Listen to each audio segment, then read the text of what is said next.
Selamat malam, Namo Buddhaya. Apa kabar? Hobo. Ho ya. Berapa hari nggak ketemu Bante? 1 minggu.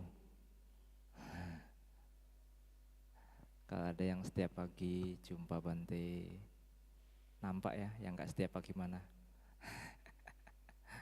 Ya mungkin rumahnya jauh Bante. Nah, saya memang nggak pagi Bante, saya jam siang. Nah, bisa juga.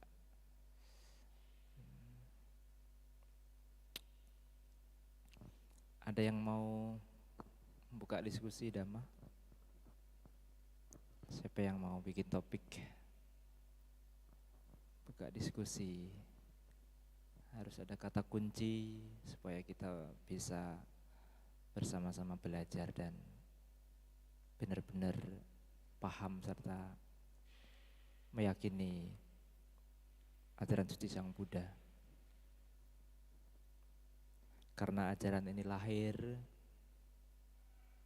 teramat susah, teramat lama, dan tidak semua waktu dan kesempatan kita bisa menemukan Dhamma. Walaupun saat ini kita beragama Buddha, belum tentu di kehidupan mendatang, belum tentu ya. Jadi ada sebuah kemungkinan di situ. Belum tentu kita bisa ketemu lagi.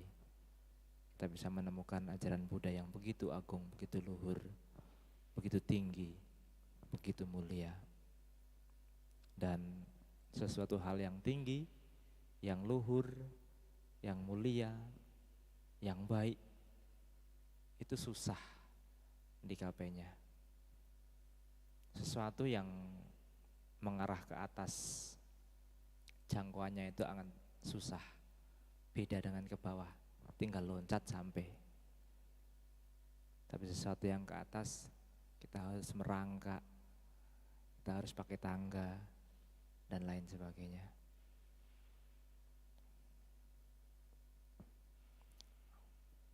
Silakan kalau ada yang mau diskusi. Berisik ya, jadi nggak bisa masuk jana ya. Berisik nggak bisa masuk jana, jadinya nggak sakti-sakti Bante.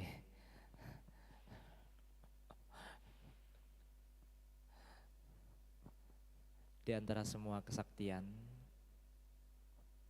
yang paling diidam-idamkan oleh kami para biku, yang ini juga dianjurkan oleh Guru Agung kita Sang Buddha, yaitu kesaktian dalam melenyapkan kotoran batin. Jadi walaupun ibu bapak yang biasanya dulunya waktu masih zaman-zaman SMA, kuliah, sifat rasa pemarahnya itu begitu tinggi, rasa dendamnya juga begitu tinggi, mudah tersinggung, dengki gitu. Tetapi sekarang setelah kita mempraktikkan ajaran Dhamma, bermeditasi, kita pelan-pelan untuk mengikis, makanya sifatnya adalah mengikis pelan-pelan. Mengapa mengikis? Karena kotoran batin kita teramat tebal, yang sudah terakumulasi dari tak terhitung banyaknya kelahiran. Ujung pangkalnya sudah tidak ketemu lagi, saking tebalnya kotoran batin kita. Kita lahir mati tidak hanya sekali. Jadi di dalam dunia kami para bhikkhu sangha kadang ada keguyon ya, ada lelucon atau bercandaan. Untunglah Sang Buddha ini mengajarkan lahir, tua, sakit, mati. Kalau seandainya kurang daripada satu kayaknya nggak lengkap, bahaya juga. Misalnya lahir, tua, sakit, matinya nggak ada, gimana coba? Terkapar terus di ranjang rumah sakit, ya. Jadi kita pikir, oh ya juga ya, masuk akal juga ajaran Sang Buddha. Jadi ada lahir, ada tua, ada sakit, kemudian ada mati. Nah kalau misalnya matinya nggak ada, sakit aja. Karena kita belum menemukan kesempurnaan dalam kematian, Ibu Bapak. Yang dimaksud dengan kesempurnaan di dalam kematian itu apa? Seperti matinya para anagami, meninggalnya para anagami, nah itu sudah luar biasa. Karena dia tidak akan kembali ke bumi. Beliau ada di alam sudawasa sana. Dan ketika habis masanya di sana, secara otomatis dia akan tuntas tugasnya sebagai seorang untuk mengikis kotoran batin. Apalagi seorang arahat. Arahat sama Sang Buddha itulah yang benar-benar disebut mati. Mati itu kan bahasa umum, bahasa untuk kita-kita, termasuk untuk binatang. Tapi matinya orang mulia disebutnya parinibbana, wafat agung. Kita maling tabrakan mati loh, ya kan? Karena nggak ada mulia-mulianya. Maling dipukuli mati, nggak ada. Maling dipukuli wafat. Maling dipukuli parinibbana, nggak ada. Ya. Jadi kita itu belum menemukan kematian yang sempurna. Kematian yang sempurna itu yang bagaimana? Mati dan setelah mati tidak lahir di rahim manapun. Pernah mendengar kalimat ini? Tidak lahir lagi di rahim manapun. Kan luar biasa itu. Itu adalah matinya seorang arahat, seorang sama Sang Buddha. Enak. Kalau kata kuncinya lahir sudah tidak terjadi, maka akan diikuti oleh 3 hal tadi. Tua, sakit, mati. Enggak ada lagi. Karena kelahiran sudah tidak ada. Kalau Anda membenci sebuah penyakit, kalau Anda membenci perpisahan, kalau Anda membenci tidak mendapatkan apa yang diinginkan, Anda tidak puas dengan perasaan-perasaan Anda, ngamuk, jengkel, marah, maka jawabannya cuma satu, ya jangan lahir. Kita memiliki perasaan, kita memiliki persepsi, kita memiliki bentuk-bentuk pikiran, kita memiliki kesadaran, kita memiliki jasmani. Karena apa? Kata kuncinya lahir. Karena kita lahir, Ibu Bapak.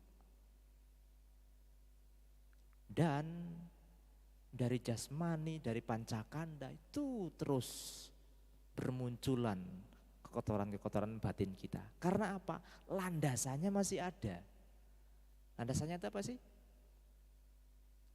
Mata dengan bentuk yang dilihat, telinga dengan apa yang didengar, lidah dengan apa yang dikecap, hidung dengan apa yang dibau, jasmani atau kulit dengan apa yang disentuh, serta kita memiliki kesan-kesan batin atau objek batin. Ketika saya dicubit orang itu rasanya enggak enak. Nyubitnya waktu masih SMA, tapi sampai umur 80 tahun masih terasa. Karena apa? Dia terus memelihara benci di dalam dada. Dia tidak bisa move on kalau bahasa sekarang ya. Gagal move on. Dia terus menggenggam, melekat. Tapi bagi orang yang sadar akan landasan kita itu masih ada, nanti sampai rumah boleh dicoba dibaca bukunya.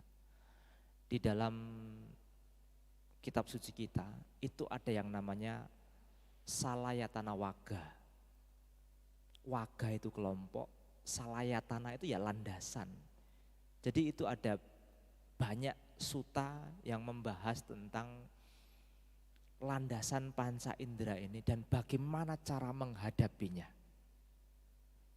Ketika mendengar hal yang tidak diinginkan atau mendengar sesuatu hal yang diinginkan, dia tidak melekat. Istimewanya Sang Buddha, Ibu Bapak. Kebahagiaan itu juga adalah hal yang menyakitkan. Begitu pula hal yang menderita, yang membuat kita menderita, itu adalah duka. Jadi dalam konteks duka, Sang Buddha menekankan tidak hanya ketika kita dipukul orang kemudian sakit, tidak hanya sesempit itu, tidak hanya ketika pusing kepala, tidak hanya ketika sakit jasmani, tidak. perasaan yang membahagiakan itu juga ada dukanya di situ. Pada umumnya coba mari kita telaah pelan-pelan. Pada umumnya Ibu Bapak, kalau sesuatu hal, objek yang dirasa membahagiakan, apa yang terjadi di situ? Sifatnya apa? Melekati. Wah, ane mikaka ini ane hoja. Mi pansit siapa gitu ya? Yang terkenal di Siantar itu mi pansit siapa? Mi pansit Aong ya? Ahon. Nah, mi pansit Aon ane hoja. Besok pengen makan lagi, besok pengen makan lagi. Menderita nggak kira-kira? Ada sesuatu yang terus kita cengkram, kita terus lekati. Apalagi sesuatu hal yang membuat kita menderita. Memang sifatnya berbeda. Kalau hal yang membahagiakan sifatnya kita ingin memeluk, ingin menggenggam. Tapi kalau hal yang tidak kita inginkan, kita ingin menghancurkan, kita ingin lari, kita ingin pergi, kita ingin mengingkari. Begitu kan? Panas, langsung cari tempat yang teduh. Hujan, langsung cari tempat yang teduh. Terasa duduk tidak nyaman, maka akan bergeser kanan, geser kiri. Ceramahnya bantunya kepanjangan, misalnya. Ya kan? Tubuh kita manja, karena apa? Karena masih memiliki landasannya itu tadi. Nah, hal-hal seperti ini Ibu Bapak, yang perlu kita pahami pelan-pelan. Hal yang membahagiakan ataupun yang membuat menderita. Tidak harus dilekati, tidak harus dibenci. Tapi kita lihat sepenuh hati, penuh dengan kesadaran, penuh dengan perhatian, penuh dengan kebijaksanaan. Ada perhatian, ada kesadaran, tetapi tidak ada kebijaksanaan, enggak jalan. Sati sampajanya itu murni, di situ ada perhatian, ada kesadaran, ada kebijaksanaan. Makanya ketika dia melihat sesuatu yang tidak diinginkan, oh ya biasa-biasa saja.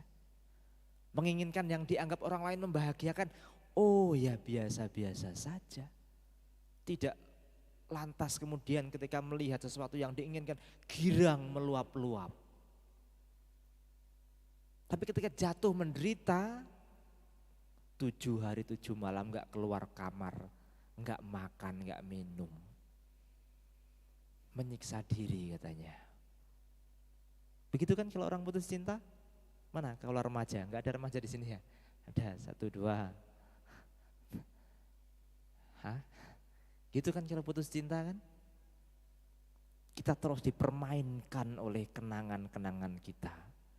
Oleh perasaan-perasaan kita, oleh angan-angan kita yang kita anggap, kalau seandainya aku mendapatkan si dia, alangkah berwarnanya hidup ini.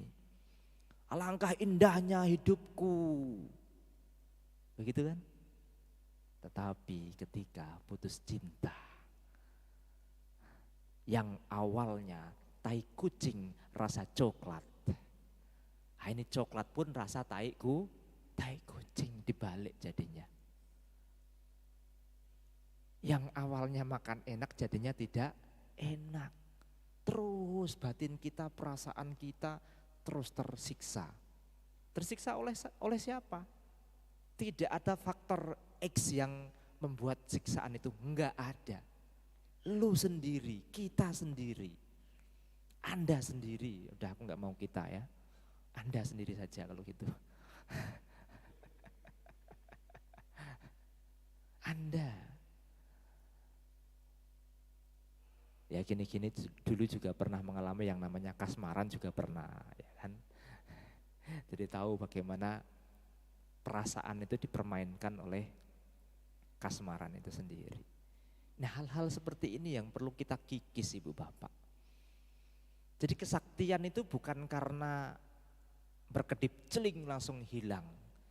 Berkedip celing langsung di depan kita ada Pajero, ada Lamborghini, ada emas tumpuk. Tidak seperti itu. Bukan karena kita tahan bacok, tahan pukul, enggak seperti itu. ditembak nggak apa-apa. Nah, kan kalau siapa yang biasa mengikuti pesulap merah, yang suka bongkar-bongkar rahasia-rahasia sulap, wesi ya, ya kan, dibacok nggak apa-apa.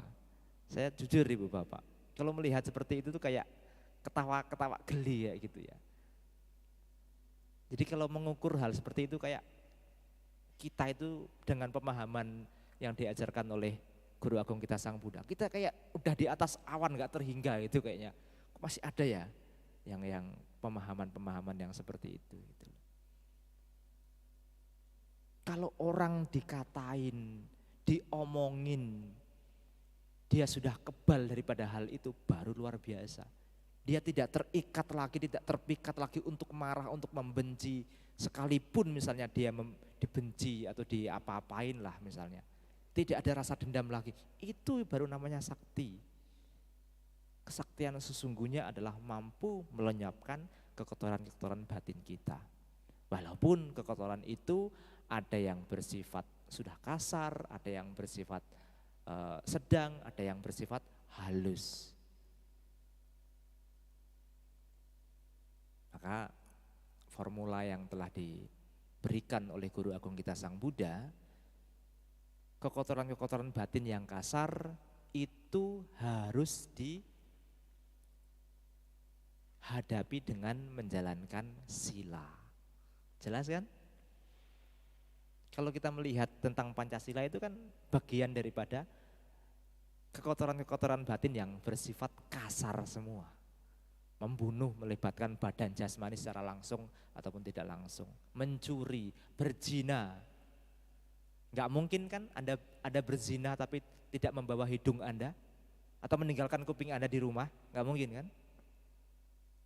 Anda berbohong, Anda mengonsumsi obat-obatan terlarang yang menyebabkan lemahnya kesadaran Anda. Apakah ketika menghisap sabu ya, menghirup sabu kemudian Anda meninggalkan hidung Anda di rumah? Kan nggak mungkin. Jadi semuanya itu hal-hal yang bersifat kasar. Maka Sang Buddha memberikan formula, hei umat-umatku, kekotoran-kekotoran batin yang bersifat kasar seperti ini harus Anda menjalankan sila.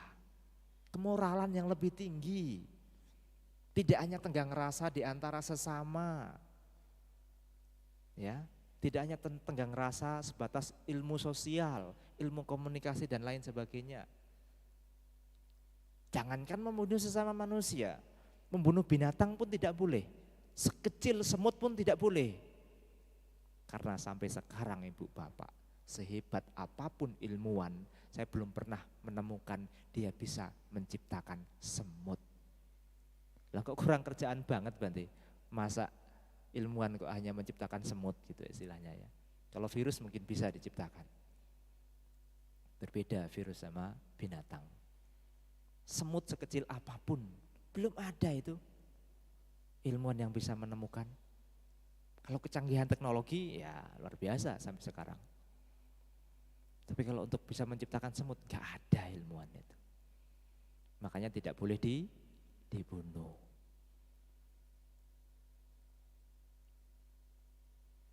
Ya, sila itu jawaban daripada mengantisipasi kotoran-kotoran batin yang bersifat kasar.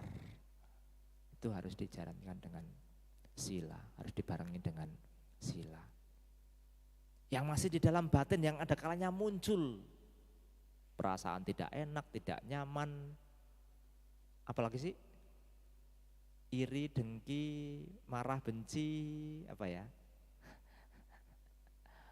Marah tapi tidak bisa terlampiaskan, jadi dendam ya.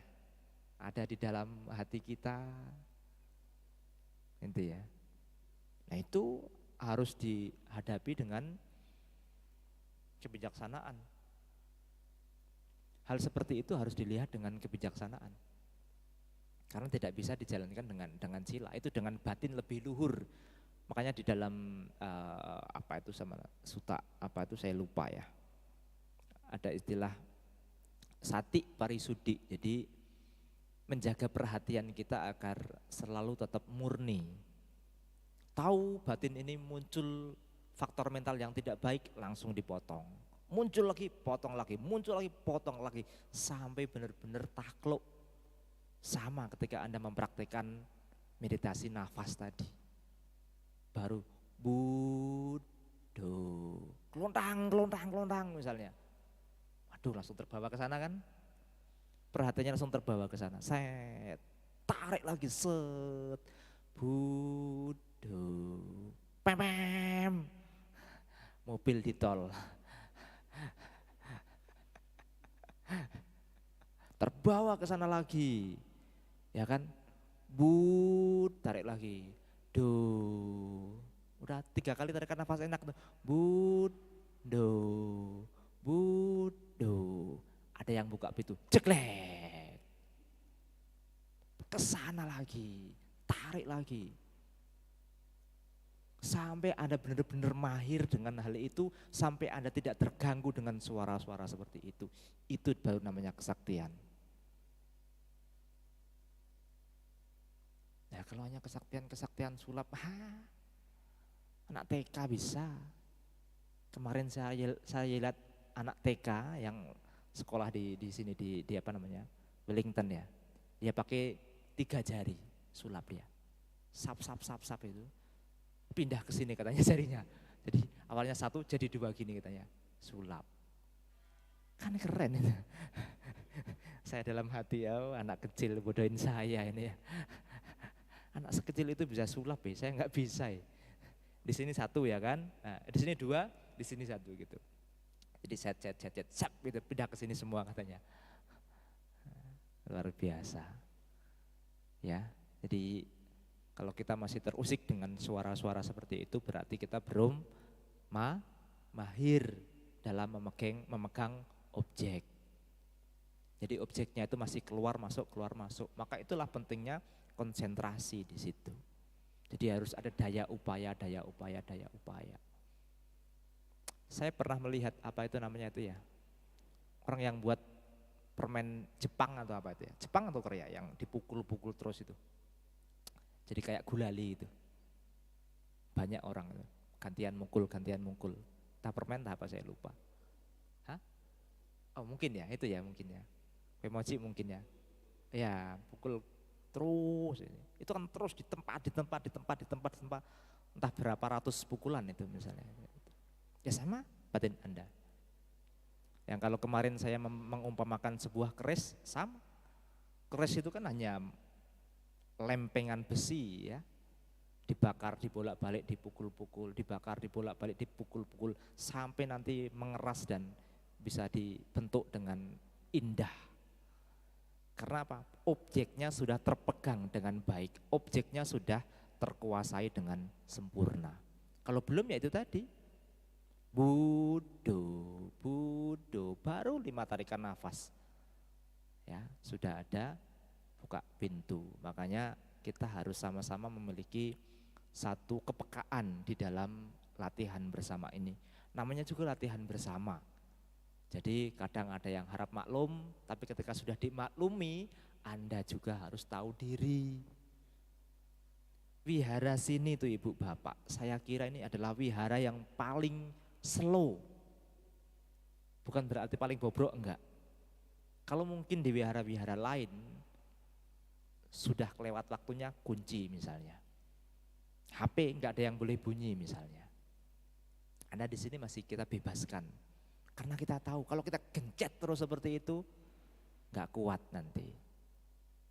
Yang awalnya berapa nih? Ada 20-an orang, tinggal 2 orang nanti, nolnya hilang. Kita paham dengan hal-hal seperti itu Ibu Bapak, karena kita dulu juga mengalami. Maka untuk itu saling memahami rasa itu sangat penting sekali. Oh iya ini kan meditasi, ya sepelan mungkin. Saya kadang lupa, kadang kalau bisa nggak usah ditutup aja, buka sedikit aja atau diganjel bantal itu supaya ketika ada orang keluar itu nggak sampai cetak gitu. Kalau ada yang punya ide mungkin ya, kayaknya pintunya jelek ya Bante. Ya bisa jadi, saya nggak ada yang punya ide. Kalau ada yang punya ide kan tinggal hubungi Bante. Bante, gara-gara ide Bante ini jadi ya Bante. Jamin pintu yang tidak ada suaranya. Tinggal teling langsung tet. Teling tet. Gitu loh, aduh nggak pekai. Enggak ya Ibu Bapak ya, bercanda. Ya. Jadi kita harus sama-sama ngerti dan memahami.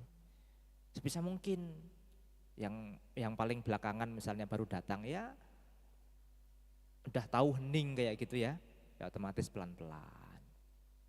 Buka pintu udah pelan, oke. Hampir gak ada suara. Lupa dia bawa tumbler sama kunci.